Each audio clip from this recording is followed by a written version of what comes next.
Bonjour à tous, aujourd'hui grande première, le Bon Vin Bordelais se trouve en Haut-Médoc, juste à côté de Margaux. Et nous allons à la rencontre d'une vigneronne assez atypique, Florence Alias, qui a décidé de se reconvertir dans la viticulture en 2009. Aujourd'hui, elle possède 1,5 hectare en biodynamie et vous allez voir, c'est plutôt intéressant. Bonjour. Bonjour messieurs. Vous allez bien? Ça va. Vous avez bien du courage, il fait pas bien chaud ce matin. Florence, Quel est le cépage du raisin que vous vendangez en ce moment? là c'est du Cabernet Sauvignon. D'accord. Est-ce que vous avez d'autres cépages sur vos parcelles? Oui, on a du Merlot, du Cabernet Franc essentiellement, et puis on a une parcelle de vignes préphyloxériques dans laquelle il y a d'autres cépages comme le Malbec, le Petit Verdot, la Carmenère. Et du Carménère aussi, d'accord. Un petit peu, ouais, mais en toute petite quantité. Et ce matin c'est exceptionnel parce qu'on a eu la première gelée. Oui, je vois ça. Première gelée de l'automne. Les raisins, ça les a pas abîmés, ça? Ah non, c'est au contraire en fait, ça aide à terminer d'affiner les peaux. Donc c'est D'accord. juste parfait une petite gelée comme ça. On aime bien avoir une petite gelée juste avant de vendanger. Parce que ça affine les peaux, vitesse grand V quoi. Tout le reste d'amertume qui reste, sur les Cabernet Sauvignon notamment, bing, allez. Ça va être mieux que 2015 alors peut-être? Non. Non. Je sais pas, c'est difficile de répondre à cette question là tout de suite. Je peux pas dire. 2015 c'était super bien, c'était très gourmand. Est-ce que finalement, malgré les mauvaises années qu'on a eues en 2013-2014, vous avez réussi à faire du bon vin? On essaie toujours de faire du bon vin, mais c'est vrai qu'une année comme 2013, qui était très compliquée, on a fait des vins différents que ce qu'on peut attendre habituellement au Médoc. On a fait des vins plus légers en 2013, moins extraits, moins expressifs, mais par contre super digestes et qui se sont ouverts très rapidement. Petit clin d'œil, donc voici la parcelle de la closerie de Moussis. Si vous regardez, il y a un peu d'herbe et la vigne est surtout très basse. Traditionnellement en Médoc, la vigne est très basse parce qu'on a des sols avec de couleurs très claires, très blanches, avec des sables, des graves, qui permettent en fait de refléter la chaleur, de renvoyer la chaleur au raisin. Donc il va bien sûr mieux maturer et on va avoir moins de points de maturité. Mais on peut comparer aujourd'hui que le Médoc a aussi mécanisé sa production et ses vignes.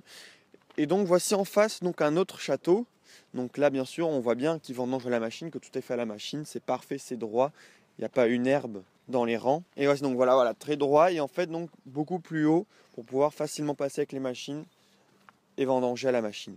Alors juste je vois vous mettez vous remplissez les caisses au milieu et vous les ramassez à la fin, ça il n'y a pas de porte, enfin ça évite d'écraser. Il n'y a pas de porteur, ouais. L'idée c'est de travailler en petites caissettes pour écraser le moins possible. Puisque là on est sur des vignes qui sont à 4 km du chai, donc il y a du transport.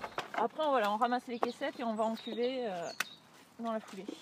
Ensuite on égrappe le raisin et on en cuve sans foulage avec un tapis élévateur. L'idée c'est de triturer le moins possible le raisin et d'avoir un raisin pas oxydé qui rentre dans la cuve avec des baies entières. L'idée c'est que la fermentation se démarre tout doucement et qu'une partie de la fermentation démarre à l'intérieur des baies de raisin pour conserver un maximum d'arômes de fruits frais. Ça vaut aussi pour tout, ça vaut pour tous vos vins. Ça vaut pour tous nos vins. On a ce principe-là, à part pour le pétillant naturel sur lequel on fait un pressurage direct, sur tous nos vins rouges, on est sur le même process en fait d'encuvage, même déroulé.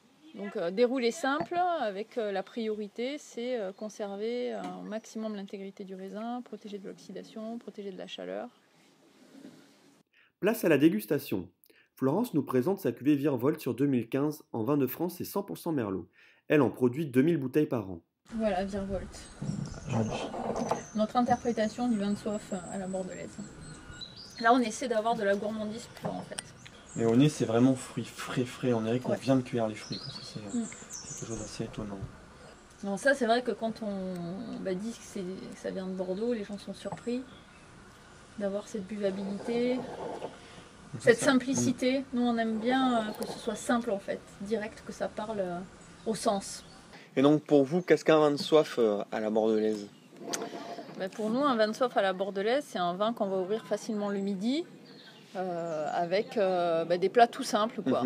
Voilà, avec des œufs sur le plat, une omelette avec un risotto, enfin quelque chose de tout simple et surtout c'est un vin qu'on a envie de finir. C'est un vin, lorsqu'on prend un premier verre, on a envie de finir la bouteille. Donc c'est un vin qui ne doit pas être trop lourd, qui doit se siroter. Siroter sans complexe. Voilà. Et voilà, c'est tout pour aujourd'hui. Nous, on a passé une super journée de vendange en compagnie de Florence et Pascal à la closerie des Moussis et je les remercie chaleureusement pour ça. La cuvée Virevolte se trouve d'ailleurs à 9 € au domaine et entre 10 et 11 € chez votre caviste préféré. Moi, je vous dis à bientôt pour de prochains épisodes et n'oubliez pas de briller en société avec votre verre à pied. Allez, ciao!